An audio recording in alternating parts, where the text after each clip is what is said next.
Welcome to our July 2021 Fifth Window Spotlight. My name is Charlene Platon, CEO and co-founder of Fifth Window, and we are so excited to have you all here with us today. We host these spotlights every month to highlight nurses and their journeys of well-being and self-care, and also to highlight the diverse profession of nursing. And so for today's spotlight, we have our co-founders on the call, and so they will be able to screen questions and comments that you have mentioned during the spotlight.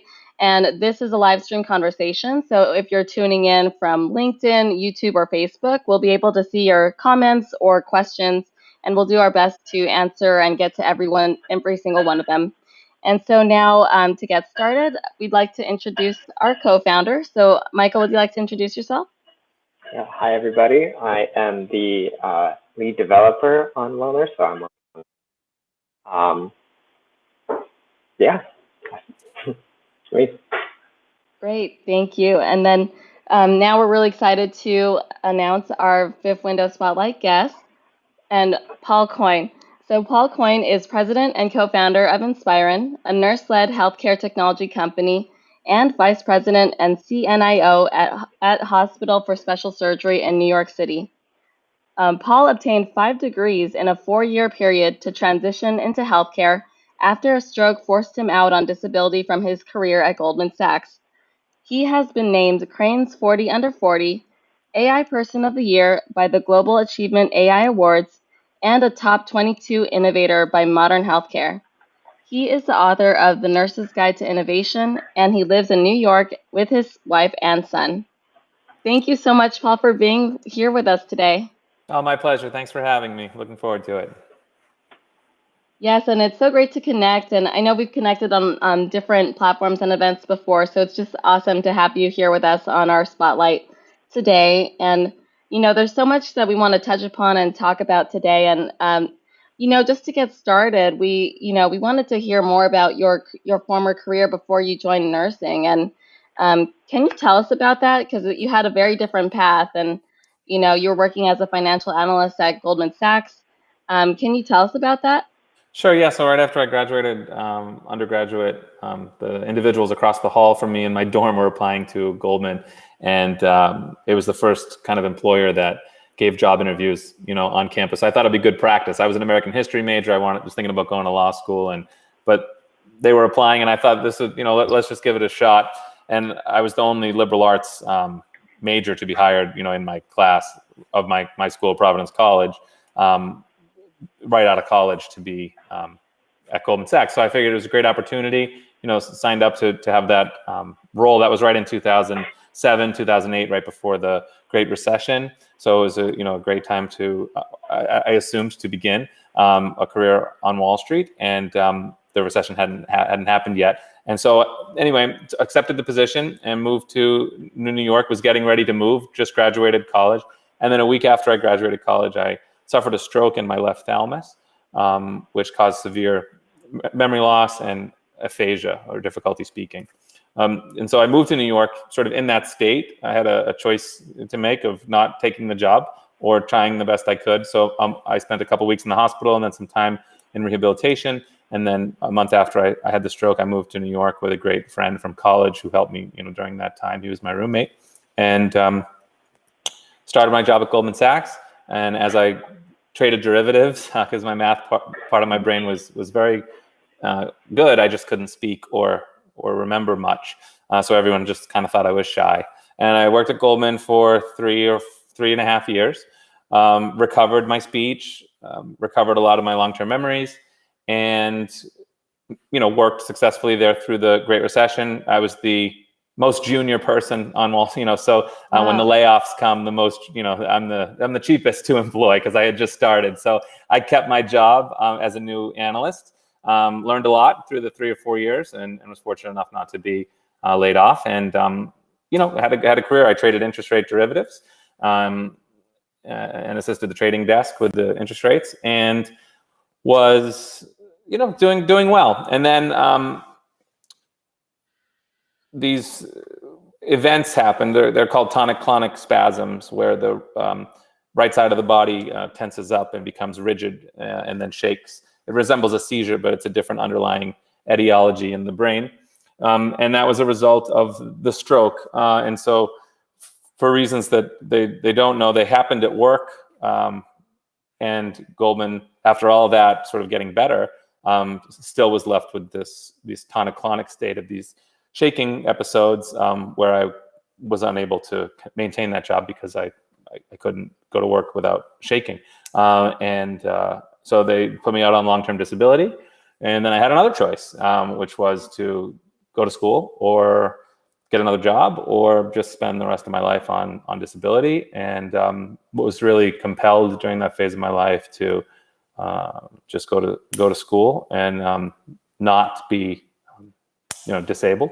And so I did. I went to school, like you said. I got 5 degrees in the 4 years: a bachelor's, master's, a doctorate in nursing, and an MBA and a master's of science in finance. Yeah, And that's amazing.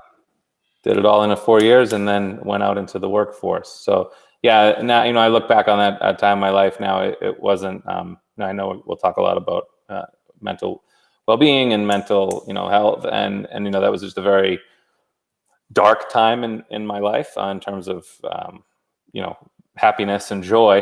But it was really just a singular focus of trying to come out of that, and then I did. Yeah, that's amazing. Thank you so much for sharing your journey and for letting us know about the different challenges and also the triumphs that you had during this really pivotal time in your life. And there was a lot that you shared with us, and I really want to try to unpack as much as we can. And in terms of the experience you had with the stroke, what was did you have do you remember, I guess, like a first thought you had, or when you heard about what happened, or do you remember just something like the pivotal moment that made you want to, keep going, or what was that moment like? Yeah, so I think, I sing Sinatra. I sing Sinatra, and I've sang since I was a little boy. The stroke was caused by hypertrophic cardiomyopathy, which is a disease where the ventricles are too thick, and so I have a pacemaker, ICD, implanted, and I've had that implanted since I was 15. But that's what caused the stroke. And because I couldn't play competitive sports as a child, I sang as something to do. And so I've always sang, mainly Sinatra. Now I've added in country and hip hop and rap and other things, but Sinatra's my best singing.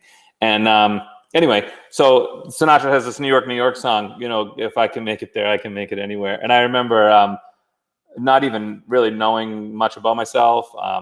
My parents are, I call them every day. I've never missed a day calling them in my life, and we're very close. But they really wanted me to not be, to not give up too in that time. And I remember getting on the bus to move to New York and just listening to that song on repeat the whole time, heading to New York and listening to that, that line, if I can make it there, I can make it anywhere, and just kind of really trying to amp myself up to do, what I was about to do, which was very difficult. I would wake up in the morning and I would call my mom and say, where am I? Who am I?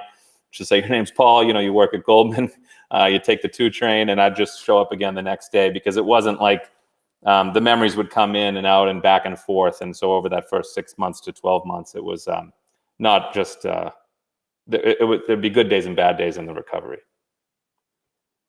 So yeah, so that was, but the memory I remember most of that was really just listening to Sinatra on that bus, kind of, feeling like if I could recover with this, I could recover, then I could make it wherever. Yeah, thank you for sharing that. I really love hearing that. And do you still sing? I'm just curious. Is that absolutely, something that yeah. PaulCoyneMusic.com. I got a website. With COVID, it's got kind of I do weddings, Italian restaurants, bars. I don't. But with COVID, I haven't done as much as I would like. But yeah, when the party's back again, I'll be singing again. Wow, amazing. We definitely need to have you back and hear some of the singing. We would love that. And thank you for sharing that. And with all that you've experienced, and I mean, I know it was not easy by far, and I'm sure you must have learned a lot about well-being and How did this experience really change your perception of your approach to self-care and well-being, or was that something you focused on before, or was this really something that drove you to focus on that? Um, Definitely something that drove me to focus on it out of necessity. I think, to be very honest, I think there's a stigma around, all of this still, and there shouldn't be. It's been 14 years since I've had a stroke. I've gone to a psychiatrist every day, once a week, every week since then, and really tried to not only learn how my brain was affected and how my brain heals, and ensure that it healed in the proper way. I thought that was important after a stroke. But for me at the time, I just thought it was important for a stroke. Now I think it's actually important for everybody. But it was just sort of a blatant, like, your brain is healing physically, it should also heal emotionally. And I thought that the best way to make sure that it all came back together in an optimal way, because I really was redefining who I was, remembering who I was, deciding what parts of me maybe I heard from friends, hey, this isn't a good thing about you. All right, well, I won't put that back in. I really tried. I had a chance to kind of redefine myself with a stroke. And I think now I've learned that anyone can redefine themselves whenever they want. They don't need a stroke to do that. But for me, at that time, I really was consciously aware of the need to heal physically and emotionally. And so I started, seeing someone to do that with me, every week. And I had a lot of PTSD and things from the stroke. I would remember how the stroke went. Certain events would trigger that, and had to learn how to deal with all of that.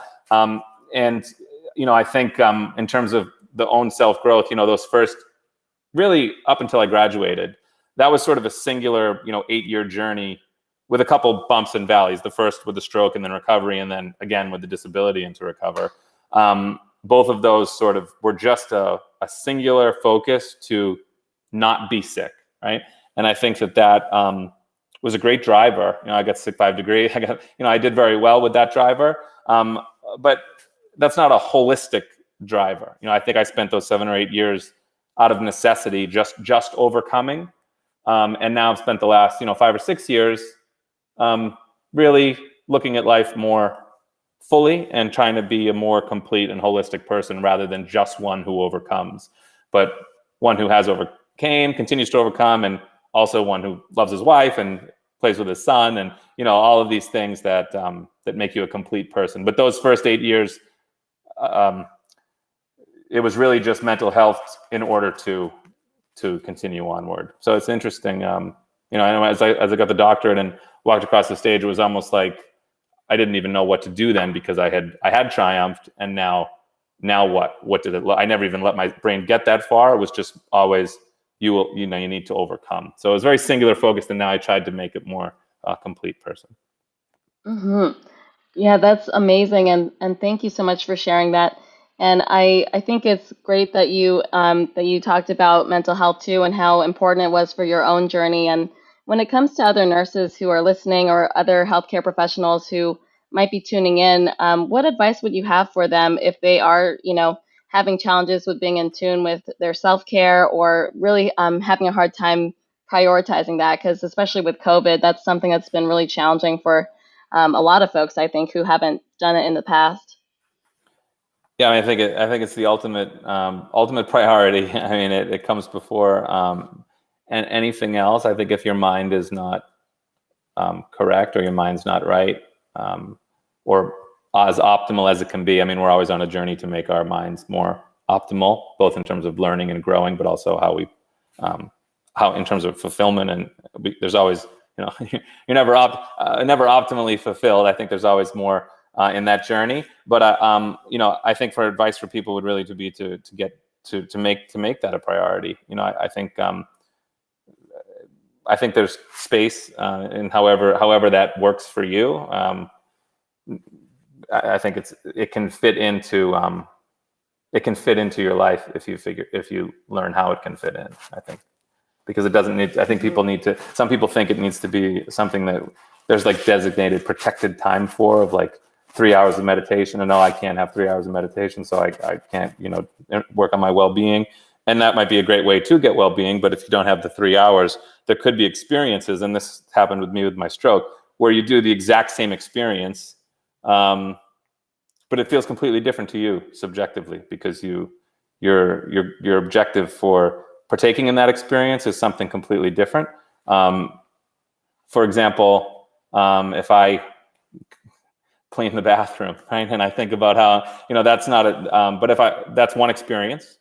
I'm going to clean that bathroom either way. But if I just clean it, that doesn't help my well-being. But if I think about how I'm helping my wife, I put some music on while I clean the bathroom, I sing to myself, that became a fun experience, and I get to give to someone I love. So it becomes completely different. The same act can help your well-being depending on your perspective, I guess is my point. And I think people think of it like, I need to go do this other thing and I don't have time for this. But I think it's more in the mind than the actual act. It sounds like a lot of it's really mindset driven when it comes to these things. Yeah, and I'm not perfect. Sometimes I don't feel like cleaning the bathroom. I'm not saying I'm not a perfect husband. That was just an example. Some days I'm more fulfilled doing it than others. Oh no, yeah, completely. I mean, I'm not always thinking like I love cleaning the bathroom, but it definitely helps when the mindset shifts. And Michael, I think we have some comments in the chat or some questions if you want to read some out for Paul. Yeah. So this one's actually from Catherine Schaefer, who's one of our co-founders. She asked a really great question, which is, nursing school is grueling. What was it like for you after having a stroke, and did it require a change in learning? Yeah, so it did. So I actually have some deficits. We all learn differently, right? So again, my example, I feel, is just like an extreme example of everyone, right? Like redefining yourself, you can do that without a stroke. Learning how you learn, you can do that without a stroke.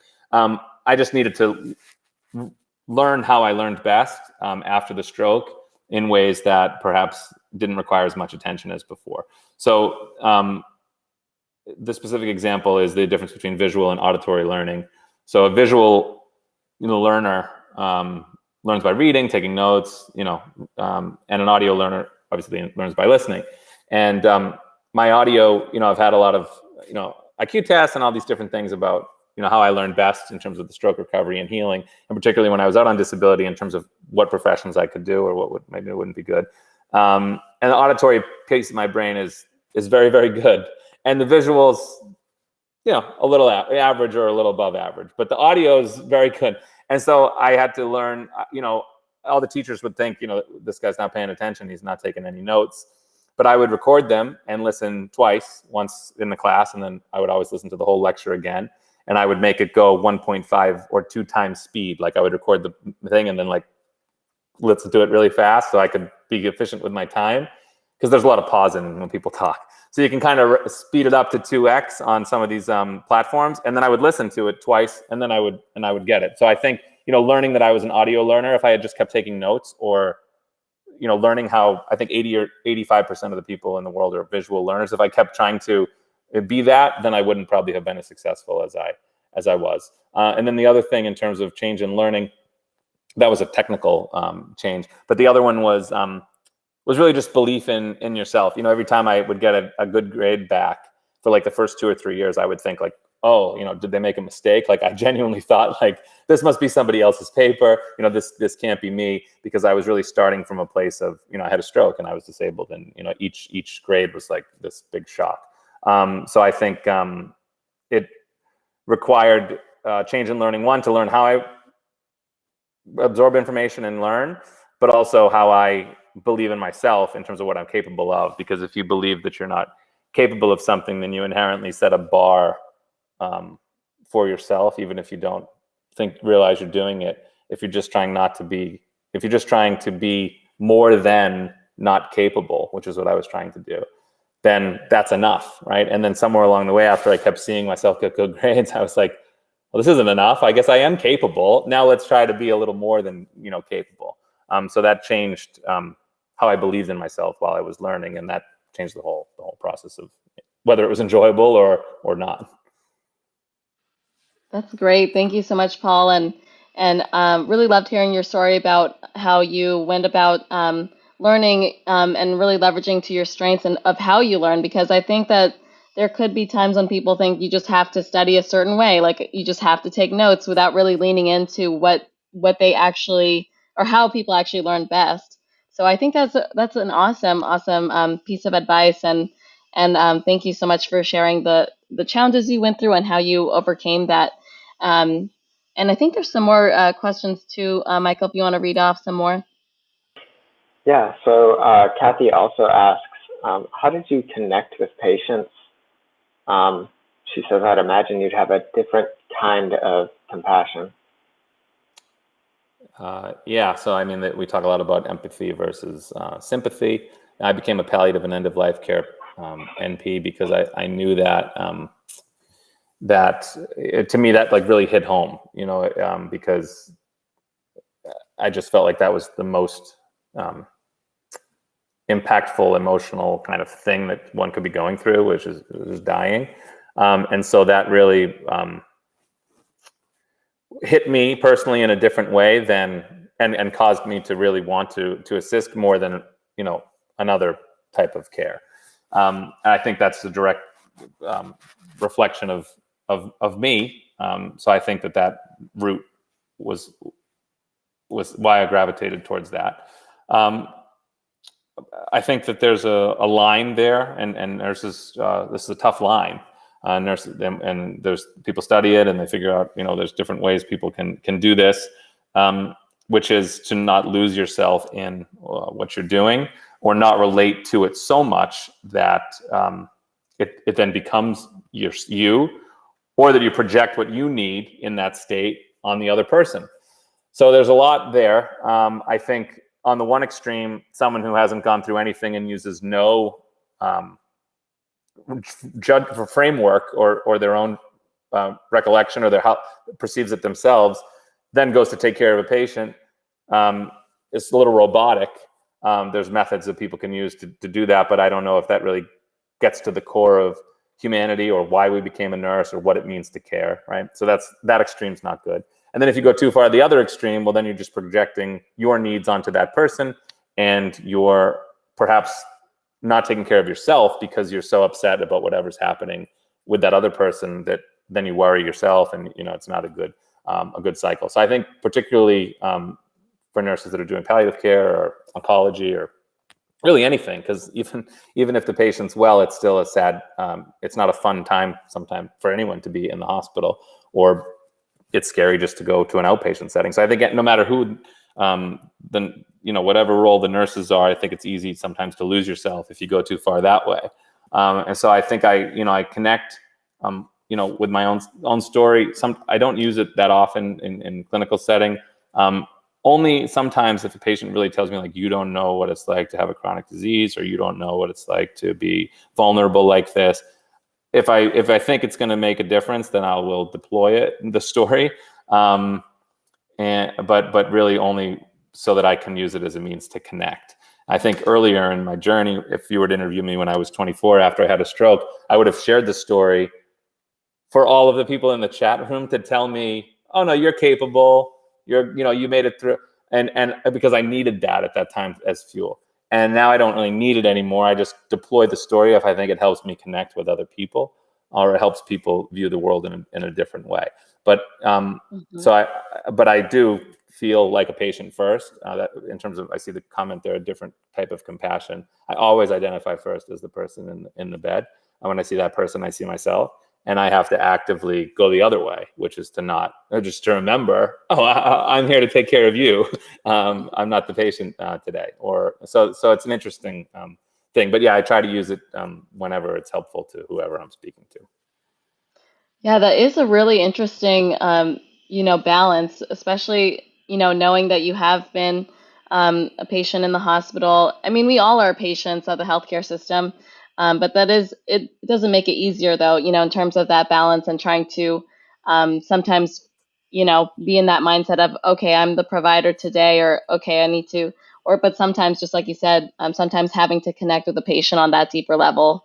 That really makes me interested in learning more about the balance that you have when it comes to nursing and leadership, because that's a very different type of work when it comes to healthcare. And I think there's a question here about leadership as well, but Michael, do you want to read this question?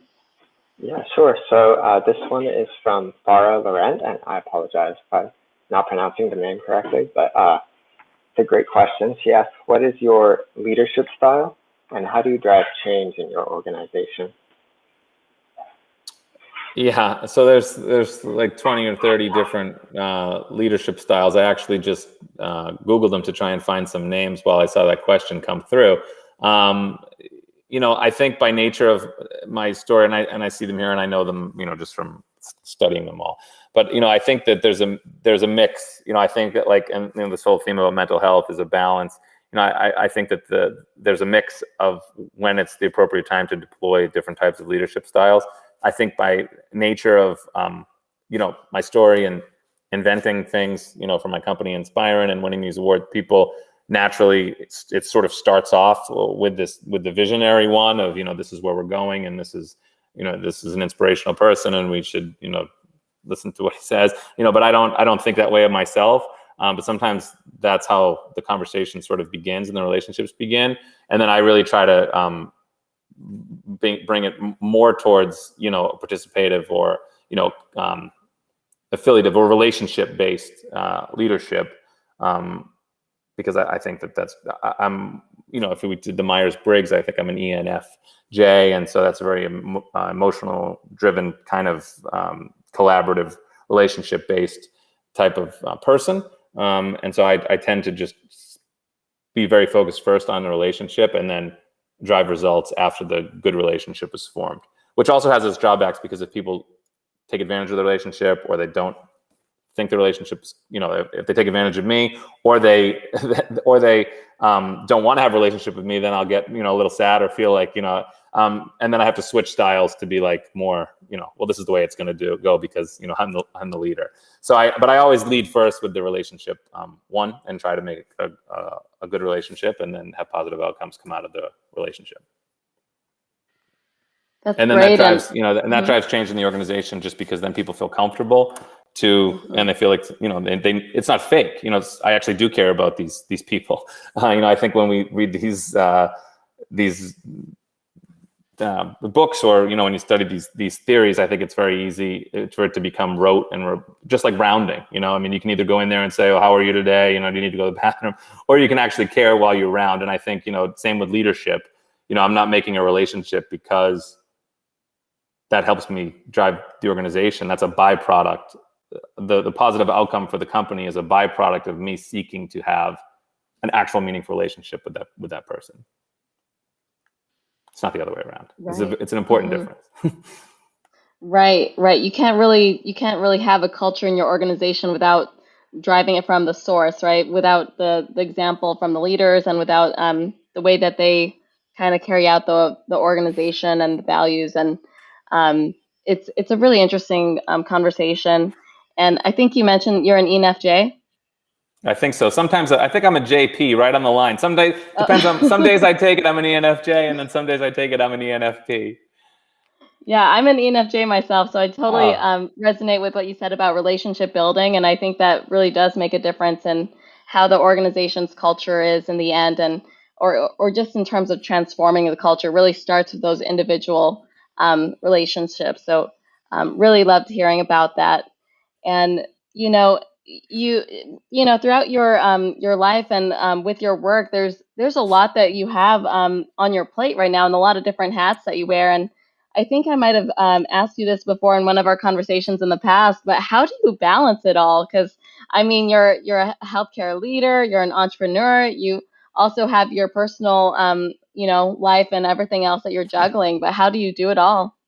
Yeah, I think in my personal life, my family, my wife is amazing. My son's amazing. My mother watches my son every day, so that's extremely helpful. And she's amazing. I love my mom. So I think personal life, I have a support system that allows me. I think that's very key. If that's not in place, or that kind of seems that comes first. It's always come first for me. In terms of having a support system, just coming first in terms of priority, but also coming first in terms of having a basis or a groundwork by which to feel loved, believe in yourself, have support, have time to do other things.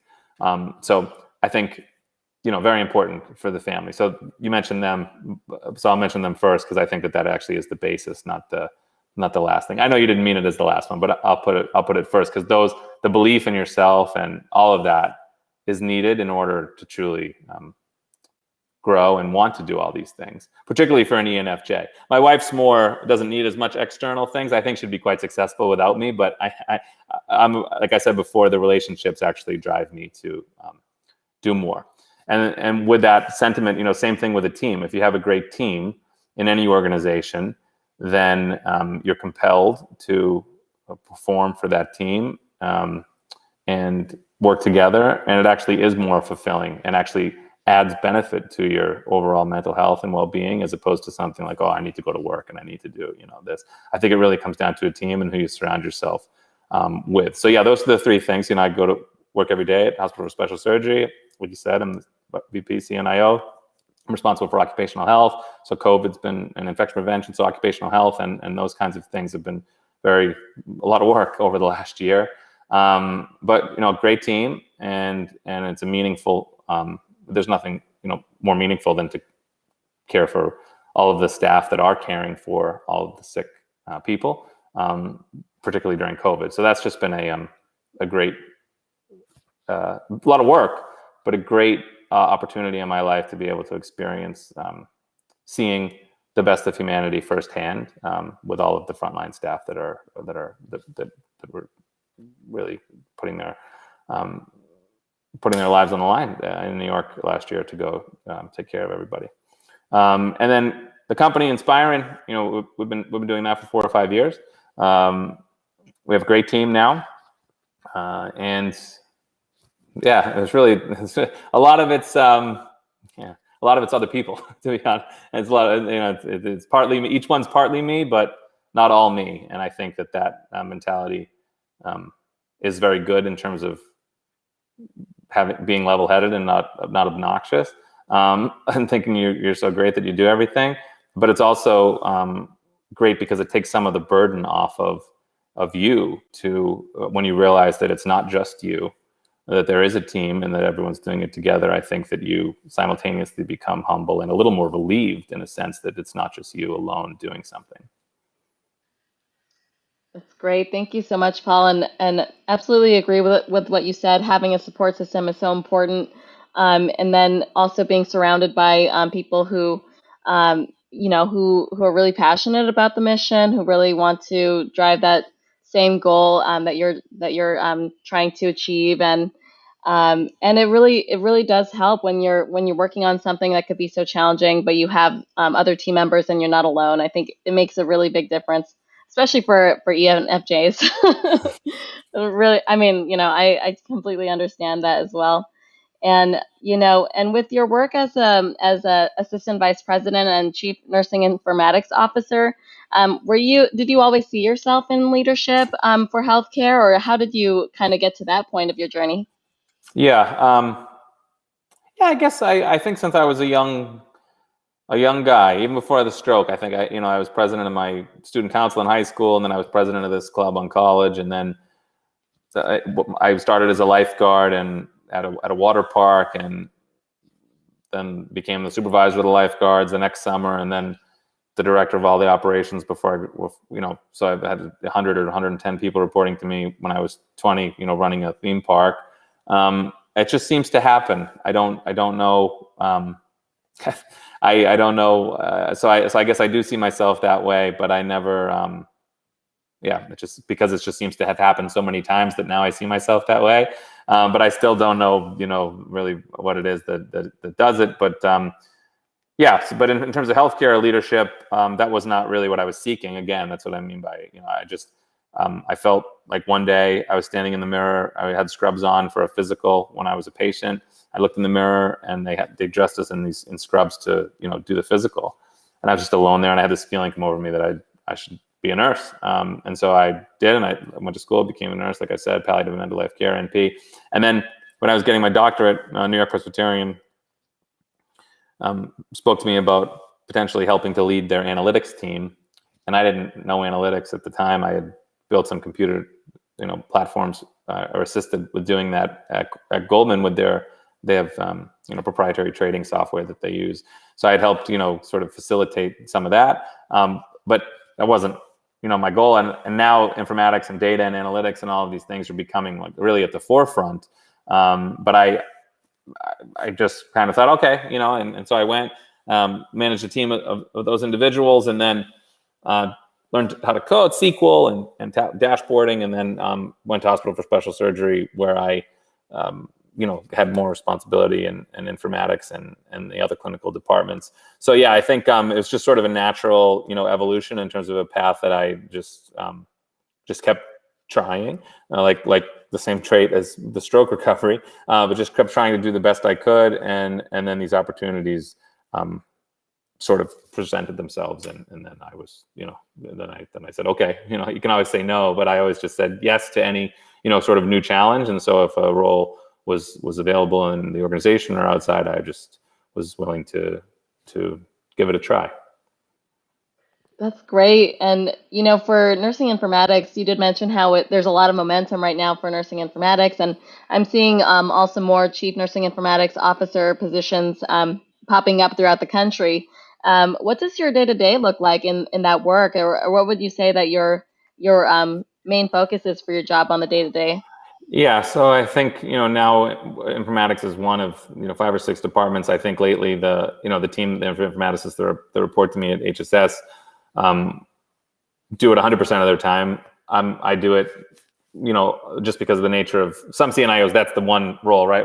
My role at HSS has informatics, like I said, occupational health, the nurse practitioners, advanced practice nursing. So there's some clinical things. But when the informatics hat is on, I guess, I think, and I actually think that that's what's kind of necessary in order for an organization to succeed. I think there's a lot of silos in a lot of organizations, inherent in how just a skill mix of staff that sort of brings IT to one side and finance to another floor and the clinical people to another floor. And I think informatics really is a bridging role, much like the nurse is a bridging role on a floor. The nursing informaticist can be a great bridge role for all those different disciplines in an organization to communicate and think with each other in a way that other organizations can't do. So I actually think nursing informatics has so much potential. First, like I said, because the nurse kind of is that anyway. One, advocating for the needs of the patient, which should be paramount. And then 2, having that skill on the floor or whatever you're doing as a nurse to really bring those different disciplines together is the same trait that you would need as a nursing informaticist to bring those various departments together and the various technologies together. So I think my only issue with the state of the industry, and I speak about it often, is that nursing informatics tends to focus a lot on the electronic health record, and it ends up being, kind of confined to the box that is these EHRs. And most of the innovation that happens outside the hospital. And so it's an interesting mix where we have all the talent and in terms of nursing informatics and the people that can really lead this within a hospital, but the real innovation in terms of software development and app development, all this stuff tends to happen outside the hospital. And this well. That's why I started a company. That's why you started Fifth Window. So I think how those things come together and how the talent cannot be all together is happening a lot more with hackathons and all of these things that are happening in the world. But I think that that's really what's necessary, because we're not tapping the correct mental and experience of the nurses to develop things that actually will fundamentally change healthcare. So I think that that's what's necessary. But day to day, we try to do the best we can within the confines of what we're given in a hospital. Mm-hmm. But I really think that the real exponential benefit of that skill set happens when the hospital and the outside industry work together. Mm-hmm. And I agree with what you're saying. There are, I do tend to see the same box when you see nursing informatics and EHRs. It tends to be the main focus, or it tends to seem like the main focus. What would you say would be the ideal state for that type of role like you have? What would you say would be the best case scenario for someone who's managing nursing informatics in the hospital? Oh yeah, I guess. Well, one, make sure you're aware of other things. In the join these hackathons, join organizations that bring together technologists, app developers, and clinicians. Don't be so that you're able to bring some of that back to your organization. that would be my immediate advice. And then, seek ways in your own organization to get more involved in other projects that are happening that are outside of the EHR. If you're able to do that, sometimes, like, for example, like the RTLS space, or that there's an overlap there. Even things with security, there's an overlap there. Anything that uses technology, there's an overlap. It's just some of these non-clinical departments are actually purchasing the product, and then it's not really even the nursing informaticists that are involved, because they're focused on the clinical documentation at the point of care. So all that stuff that happens ancillary to it perhaps doesn't have the nurse input. So I think at our organization we try the best we can to always involve the frontline nurses in our every decision that we make, in terms of construction, redesign, all that stuff. But particularly when there's like a new building going up or a new construction, I think that's a great spot for nursing informatics, because it's not about an EHR. It's about, well, where do we put the computer? Where do we, what if we put this light here? Or what if we put this audio analysis in this wall? What if we, so it just, the tech is about to, and but it's about to reach a point where there's a real fundamental technology shift in what happens, and that it's more than just the EHR. And I think nurses need to be, at the table for those discussions. Yes, and it's certainly moving in that direction, definitely moving, more broadly, and it's great to see. And I think it's amazing that you're part of that, and so many nurses are part of this movement. So it's just awesome. We could definitely see the progress being made. And on the topic of innovation, I want to talk about your innovation with Inspiren and with Augie. And, could you tell us about that? How did you start Inspiren, and, who did you start it with? Or, just tell us more about that journey. There's a lot there. Mm-hmm. Yeah, no, it's a great friend of mine. We went to nursing school together. His name's Mike Wong.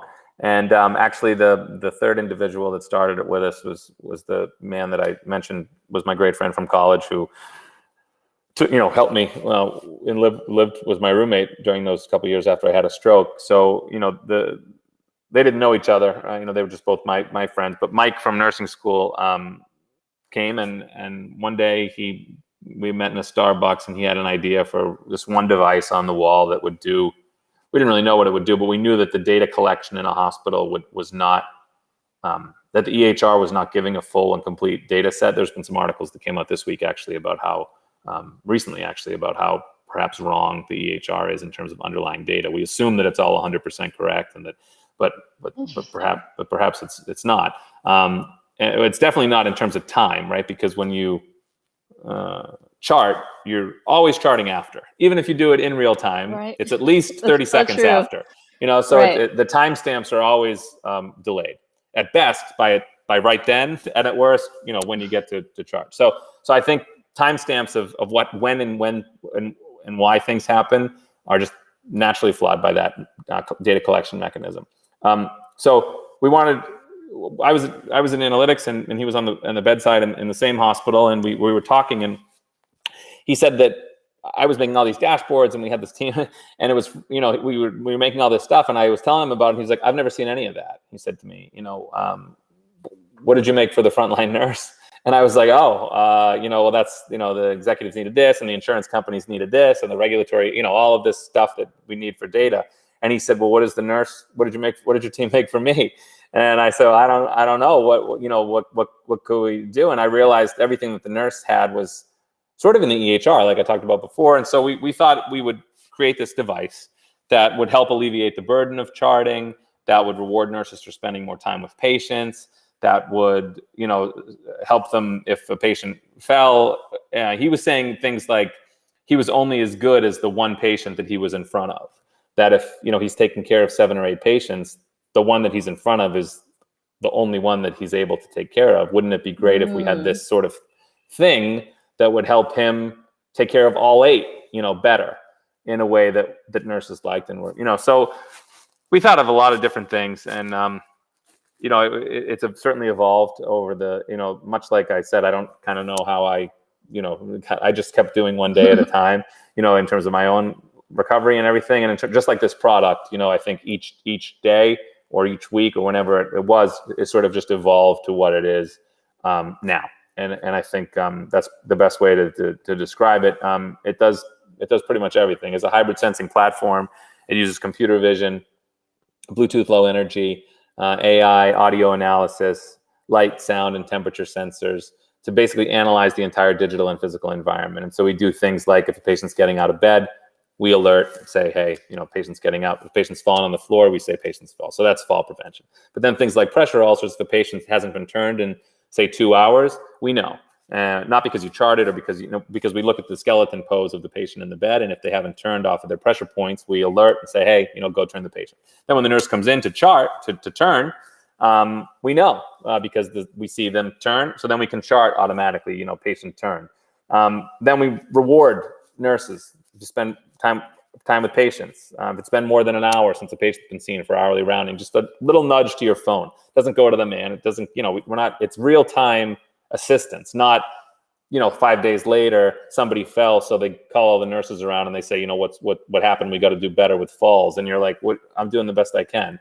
So this is real time teamwork kind of building in terms of these notifications that are designed to help the nurse and reward the nurse in real time, not just aggregate data and then perhaps use it punitively later. There's no chance for anything punitive, because if someone fell, you would run right in and get them, and you would want to know that they fell. So right now we're not really equipped in the industry to know. We're only really as good as being in the room, and we can't be in every room. So that's kind of how it evolved. And then the Bluetooth Low Energy part now tracks assets coming in and out of the room, can chart things like when the call bell goes off or things like that. We can capture digitally. And then the audio analysis piece, which we're exploring now, is just speakers and microphones, so that the charting can analyze verbal conversations and things. So we're exploring a lot of that. So it's really a three. There's a lot of products out there that do many of those things: asset tracking, RTLS, falls prevention, pressure ulcer prevention, audio analysis. But there's not one that just does all three in one. So the hospital either has to buy like three or multiple pieces of hardware, install them all in the room, and then you're back in the same problem as you were before. Because now not only you're managing the EHR, you're trying to put together all the data of all the other things that went in the room.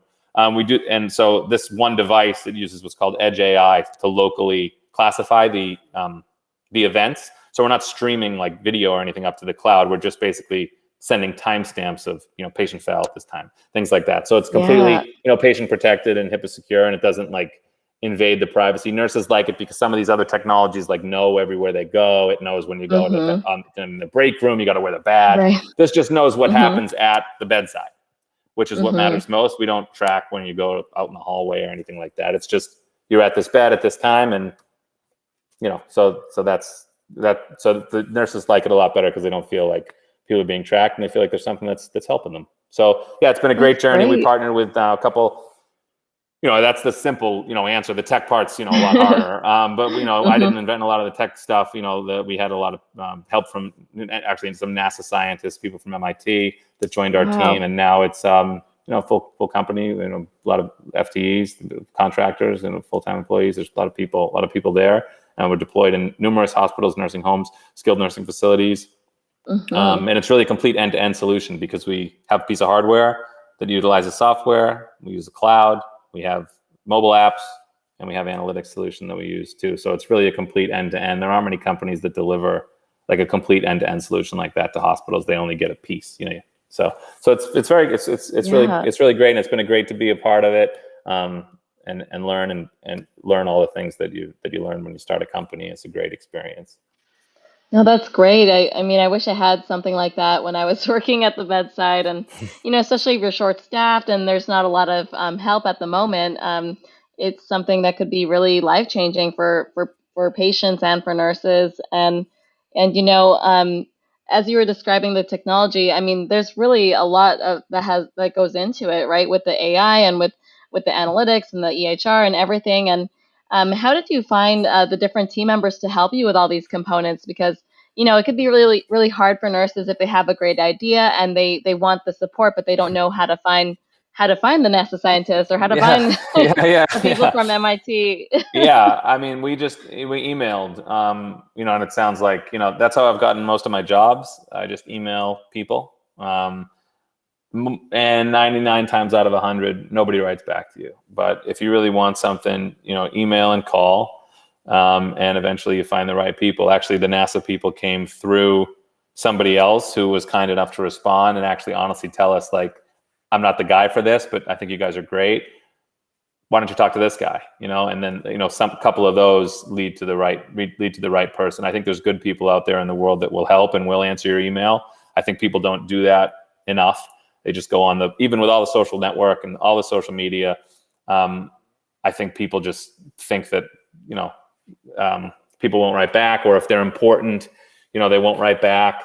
But there's good people at every level, and there's good people in terms of scope of influence that do write back. And so I think that just a lot of emails until you find the right people. Like I said, and I think as you start a business, it's got to be people that you trust. Like I said, Mike and Vin is his name, the one who lived with me. He was a software, and an implementation consultant for a large consulting company in the pharmaceutical industry. And then he had moved out to live with his now wife, and a new roommate who was a good friend of his moved in with me. And he was the fourth person we took because he had a skill and I trusted him, and he was a hard worker. So I think it's not necessarily hard to find the right people. It's hard to find people who are really driven and want to find that goal, and who are honest and aren't going to, take your money and, all this stuff. So I think that's the hardest thing. The people are out there with the skills.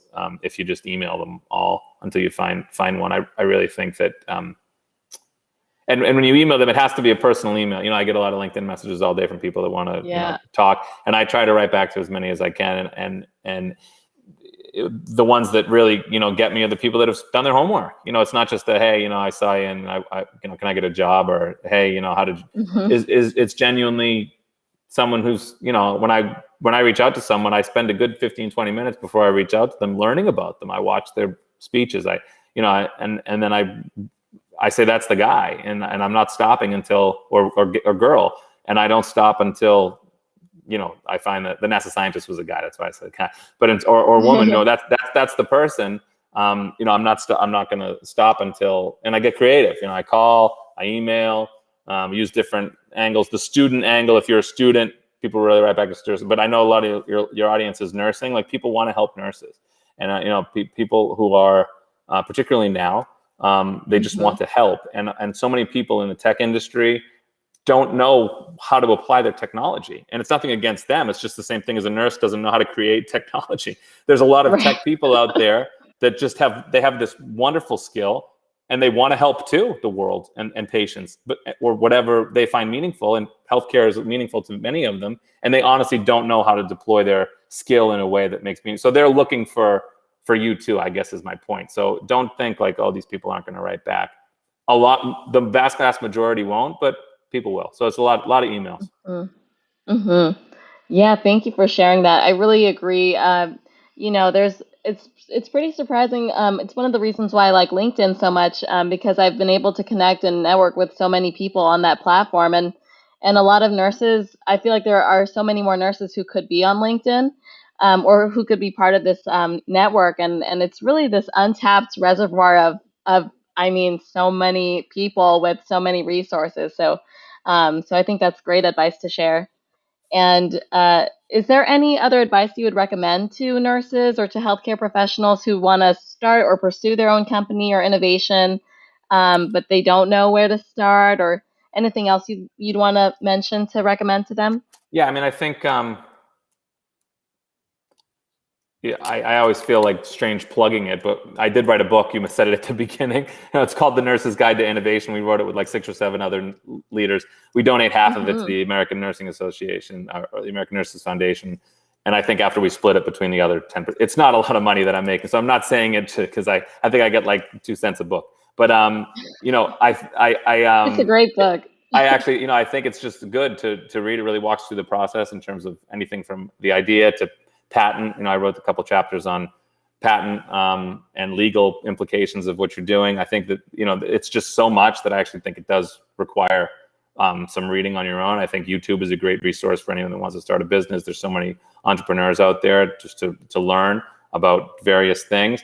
And then I think there's just a lot of a great nursing network and organizations like SANCL, Johnson & Johnson, Innovation Fellowship, any of those like you, Charlene, and anyone in Sanciel, I think there's people that have done this before and are happy to assist, because there is just so much. So I would reach out to people and read. The only thing I'll plug specifically is just within your own organization, just make sure that whatever you're inventing, some people don't realize that their intellectual property rules around your current employer and what you create. So you just want to make sure whatever you do is okay with your current employer right up front, because that can create some problems down the road. But I would, other than that, I really think you just need to read, network, watch YouTube videos, and like anything else, if you want it, it's willing. I think people think too, like, oh, if I started and it fails, then I failed. Like, the journey of even thinking about starting a company requires just so much of your own research and growth, that you learn so many things that apply to like your personal finances, they apply to your own legal situations. Like, there's just so much, if you really immerse yourself in that trickles out into having great impact on the rest of your life. So I would highly recommend it for those who want to do it, but it is a lot of work to get that outcome. Like anything that is a good, that's worth doing, it takes a lot of effort. Absolutely. And for those who are pursuing entrepreneurship, one of the questions that I've heard a lot too, or something that I think is on the top of a lot of people's minds, especially nurses, is, how would you recommend that nurses pursue their innovation on the side first, or how do you know when it's time to jump into something full time, or should they do that, or what's your thoughts on that? I've heard a lot of different takes. Yeah, I think it depends on the situation. I really do. I don't think I can, much like mental health. I know that's a topic of your app and your mission. You can't really ever judge the mind of another. Right? It's tough to know your own mind, never mind somebody else's. Right? So I think same with that question. I would have to know. I'd probably have to spend like 2 hours with each person, understand what they were inventing, understand what their job was, what their finances were, what their life was, to determine what advice I would give them. I'll happily do it with anybody, but it would be an individual, like, hour-and-a-half discussion where they disclose to me pretty much everything about their life, and then I would give them my input. But it's that encompassing. I mean, it's definitely no small decision, right? Because it, just like you mentioned earlier, I mean, entrepreneurship it really encompasses all the different aspects of your life, the personal, financial, your work. It really touches upon all those different things.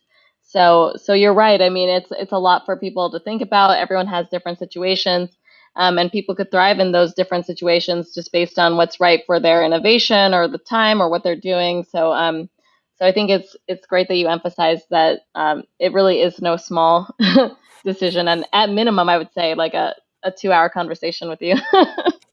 But, or someone they love who knows about right. me plus a bunch of other 2-hour conversations with other people in their life. Yeah.